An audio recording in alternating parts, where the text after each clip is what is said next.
નમસ્કાર, ગુજરાત બુલેટિનમાં આપનું સ્વાગત છે। સમાચારમાં વાત કરીએ તો કણભામાં પ્રેમ સંબંધને લઈને પિતા અને પરિવારના 4 સભ્યોએ કરી પુત્રીની હત્યા। દસક્રોઈ જિલ્લાના બાકરોલ ગામમાં રહેતી યુવતીને તેની જ જ્ઞાતિના યુવક સાથે લગ્નની જીદ કરતા પિતા અને યુવતીના પિતરાઈ ભાઈએ અન્ય પરિવારના 3 સભ્યો સાથે ભેગા મળીને તેનું ગળે ટૂંપો આપીને હત્યા કરી નાખી હતી। જ્યારે હાલોલ પાસે આવેલ અનગઢ ગામ પાસે હત્યા કર્યા બાદ કોઈને જાણ ન થાય તે માટે નિકાલ કરવા સ્મશાનમાં રાતોરાત અંતિમ વિધિ કરી હતી।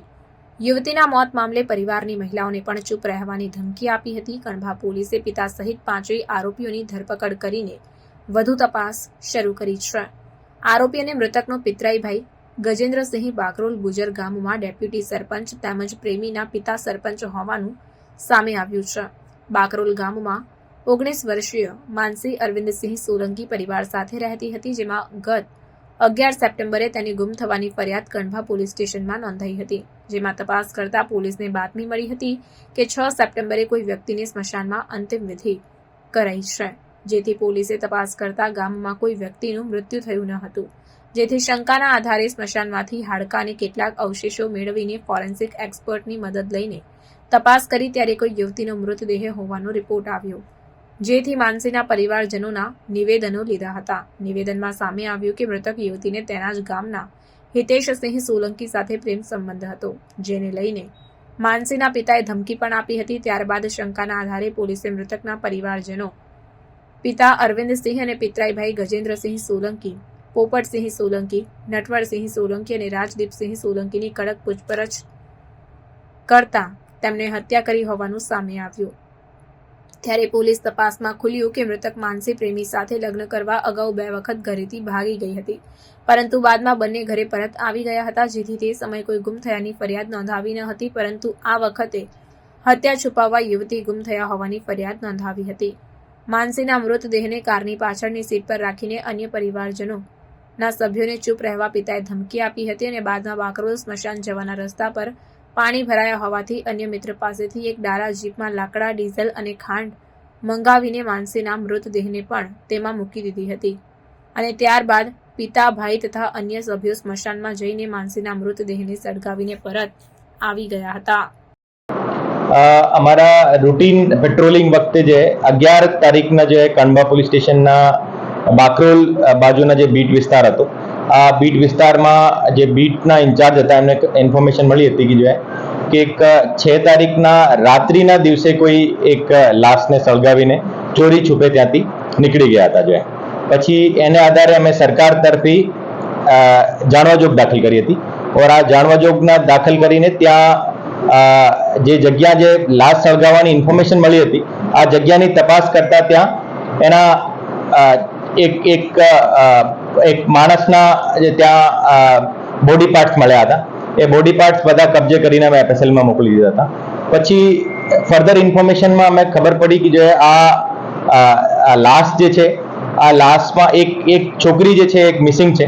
આ છોકરી જે છે હિના ઉર્ફે માનસી સોલંકી, જે ડોટર ઓફ અરવિંદસિંહ અગરસિંહ સોલંકી, આ મિસિંગ છે ગામમાંથી।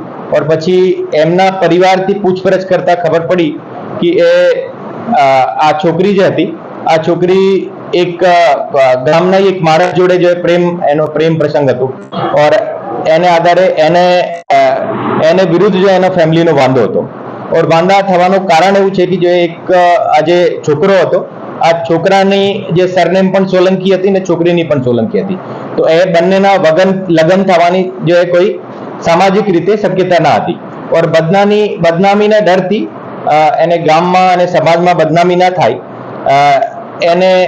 એને બીકથી એ ત્યાં ગામ છોડીને જે ત્યાંથી બીજી જગ્યાએ રહેવા પણ શરૂ થઈ ગયા હતા। પછી આ જે છોકરી એ આપણે પ્રેમી સાથે જ જવા માંગતી હતી ઓર એનો એક વાંધો લઈને જો આ છોકરીને એનો પરિવાર હાલોલ બાજુ એક અનગઢ મંદિર છે માતાજીનું, ત્યાં મંદિરમાં બાધા દૂર કરાવવા બહાને લઈ જઈ ત્યાં હાલોલના નજીક જે કેનાલ છે આ કેનાલને નજીક એમનો જે ત્યાં ગળો ટૂંપો કરીને એનો મર્ડર કરી દીધો હતો ઓર આ મર્ડરમાં જે સામેલ હતા એમનો છોકરીનો ફાધર અને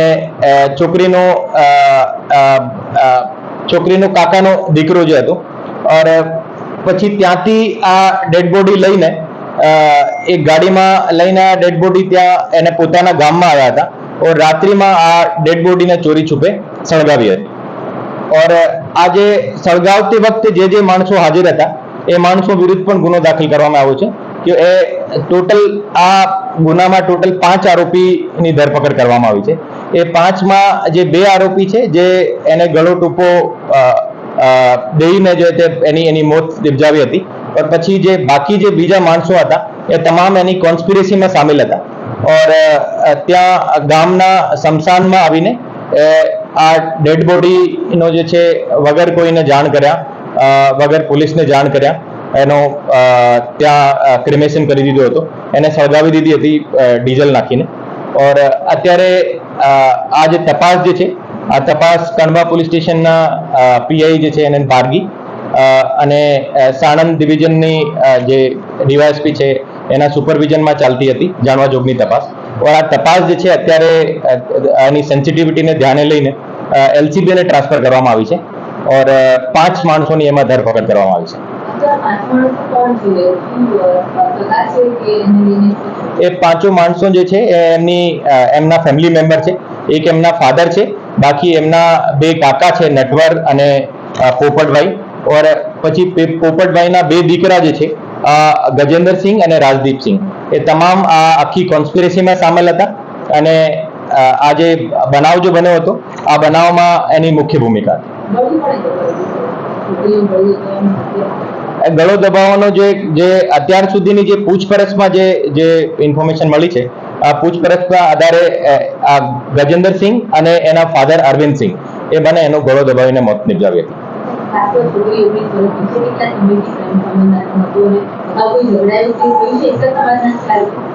આ બંને એક જ સમાજના છે. કેટલા ટાઈમથી એમનો પ્રેમ પ્રસંગ છે આ અત્યારે એમાં જે ફર્ધર ઇન્વેસ્ટિગેશનમાં ખબર પડશે. ઓર એ બંને એક જ જ્ઞાતિના હતા અને એક જ એમનો ગોત્ર હતો તો જો એને કારણે એના ફેમિલીને વાંધો હતો.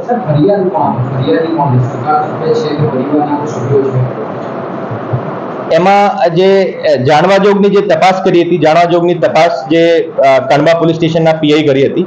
ઓર આ જે જાણવા જોગમાં જે મુદ્દાઓ સામે આવ્યા હતા એને આધારે જે તપાસ કરનાર અધિકારી છે એ પોતે જ એમના ફરિયાદી છે. એને ફેમિલીના લગભગ તમામ સભ્યો એમાં સંકળાયેલા હતા તો એને આધારે જે છે આ સરકાર તરફથી દાખલ કરવામાં આવે છે.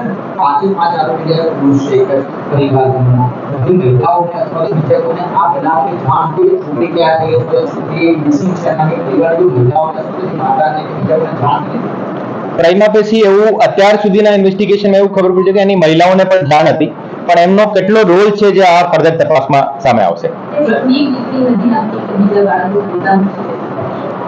એની એક ઓર દીકરી પણ છે અને બાકી આખી ફેમિલીની ડિટેલ જે અમે ફર્ધર તપાસમાં જોઈ.